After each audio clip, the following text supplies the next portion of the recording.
Hello student, আজকের ক্লাসে রয়েছে ক্লাস 11 এর রাষ্ট্রবিজ্ঞানের সেকেন্ড পার্টের প্রশ্ন। আগের পার্টের প্রশ্ন ডেসক্রিপশন বক্সে দিয়ে দেবো, যারা দেখোনি সেই লিঙ্কটা দিয়ে দেখে নিতে পারো। আজকে রয়েছে সেকেন্ড পোর্শনের প্রশ্ন। তো দেখো, ফার্স্ট কোয়েশ্চেন, কত খ্রিস্টাব্দে রাষ্ট্রবিজ্ঞান শব্দটির প্রথম প্রয়োগ ঘটে? অ্যান্সার হবে 1701 খ্রিস্টাব্দে। নেক্সট, 2 নম্বর প্রশ্ন, সফিস্ট দার্শনিকগণ কোন কোন দেশের চিন্তাবিদ ছিলেন? কোন দেশের চিন্তাবিদ ছিলেন? অ্যান্সার হবে গ্রিসের। 3 নাম্বার, কত খ্রিস্টাব্দে গৌরবময় বিপ্লব সংঘটিত হয়? 1688 খ্রিস্টাব্দে ইংল্যান্ডে গৌরবময় বিপ্লব সংঘটিত হয়। 4 নাম্বার প্রশ্ন, রাষ্ট্রবিজ্ঞান শব্দটি প্রথম কে প্রয়োগ করেন? অ্যান্সার হবে লাইবনিজ, যিনি রাষ্ট্রবিজ্ঞান শব্দটি প্রথম প্রয়োগ করেছিলেন। 5 নাম্বার প্রশ্ন, রাষ্ট্রবিজ্ঞানের জনক কে? অ্যান্সার অ্যারিস্টটল, রাষ্ট্রবিজ্ঞানের জনক। 6 নম্বর প্রশ্ন, একজন আচরণবাদী রাষ্ট্রবিজ্ঞানীর নাম লেখো। ডেভিড ইস্টন একজন আচরণবাদী রাষ্ট্রবিজ্ঞানীর নাম। 7 নম্বর প্রশ্ন, রাজনীতি হলো মূল্যের কর্তৃত্বমূলক বন্টন, কার উক্তি? অ্যান্সার হবে ডেভিড ইস্টনের উক্তি। চলো নেক্সট, রাষ্ট্রবিজ্ঞান হলো একটি সামাজিক বিজ্ঞান। এখানে কিছুই নেই, এইটার নিচে হয়তো আন্ডারলাইন থাকতে পারে বা ড্যাশ, মানে এখানে ড্যাশ দিয়ে তারপর হয়তো এমসিকিউ থাকতে পারে, তো আমি এটা ওয়ান লাইনার করে দিয়েছি। রাষ্ট্রবিজ্ঞান হলো একটি সামাজিক বিজ্ঞান। 9 নম্বর প্রশ্ন, নীতিশাস্ত্র থেকে রাষ্ট্রবিজ্ঞানকে আলাদা করেন কে? অ্যান্সার হবে ম্যাকিয়াভেলি। 10 নম্বর প্রশ্ন, রাষ্ট্রবিজ্ঞানকে রাষ্ট্রের কারুশিল্প কে বলেছেন? অ্যান্সার ম্যাকেনজি বলেছেন। 11 নম্বর প্রশ্ন, রাষ্ট্রবিজ্ঞান কি নিয়ে আলোচনা করে? রাষ্ট্রবিজ্ঞান রাষ্ট্র ও সরকার উভয়কে নিয়েই আলোচনা করে। 12 নম্বর প্রশ্ন, রাষ্ট্রচিন্তার সূত্রপাত প্রথম কোথায় ঘটে? অ্যান্সার প্রাচীন গ্রীসে ঘটে।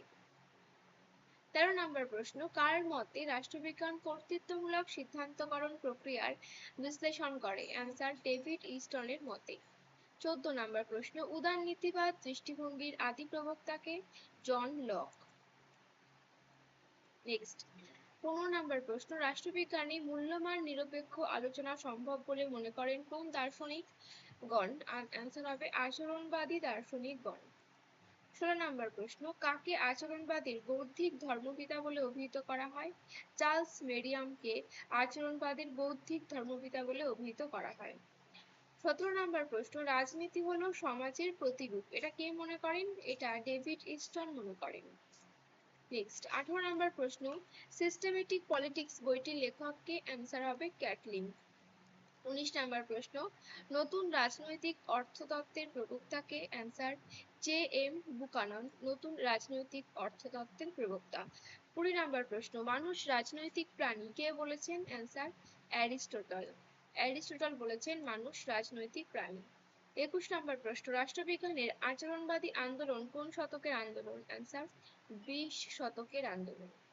নেক্সট, 22 নম্বর প্রশ্ন বলছে, আচরণবাদী তাত্ত্বিকেরা কোন বিষয়ের উপর গুরুত্ব আরোপ করেন? আচরণবাদী তাত্ত্বিকেরা ব্যক্তি ও গোষ্ঠীর আচরণের উপর গুরুত্ব আরোপ করেন। 23 নম্বর প্রশ্ন, স্বাভাবিক অধিকার তত্ত্বের প্রবক্তা কে? অ্যান্সার হবে জন লক। 24 নম্বর প্রশ্ন, শিকাগো গোষ্ঠীর কয়েকজন ব্যক্তিত্বের নাম? হার্বাল সাইমন এবং গ্যাব্রিয়েল অ্যালমন্ড। 25 নম্বর প্রশ্ন, পলিটিক্স শব্দটির উদ্ভব কোন শব্দ থেকে? গ্রিক শব্দ থেকে পলিটিক্স শব্দটির উদ্ভব। 26 নম্বর প্রশ্ন, প্লেটো ও অ্যারিস্টটল রাজনীতি নিয়ে আলোচনা কবে শুরু করেছিলেন? আজ থেকে প্রায় 2500 বছর আগে প্লেটো ও অ্যারিস্টটল রাজনীতি নিয়ে আলোচনা শুরু করেছিলেন। 27 নম্বর প্রশ্ন, আচরণবাদ কি? ব্যক্তি ও গোষ্ঠীর আচরণ কেন্দ্রিক আলোচনায় আচরণবাদ নামে পরিচিত। 28 নম্বর প্রশ্ন, ব্যবহারিক রাজনীতি কি? সরকারের বিভিন্ন রূপ, এটা একটু ছোট করে দিই, দেখতে পাবে না তোমরা। সরকারের বিভিন্ন রূপ এবং কার্যাবলী আলোচনার দিক ব্যবহারিক রাজনীতির মূল আলোচ্য বিষয়। 19 নম্বর প্রশ্ন, রাজনীতি হলো অর্থনীতির ঘনীভূত প্রকাশ, উক্তিটি কার? উক্তিটি লেনিনের। 30 নম্বর প্রশ্ন, যেখানেই রাজনীতি সেখানেই বিরোধ, উক্তিটি কার? ওয়াসাবির উক্তি। 31 নম্বর প্রশ্ন, সর্বাপেক্ষা কম ক্ষমতাশালী রাষ্ট্রতত্ত্বের প্রচারক কে?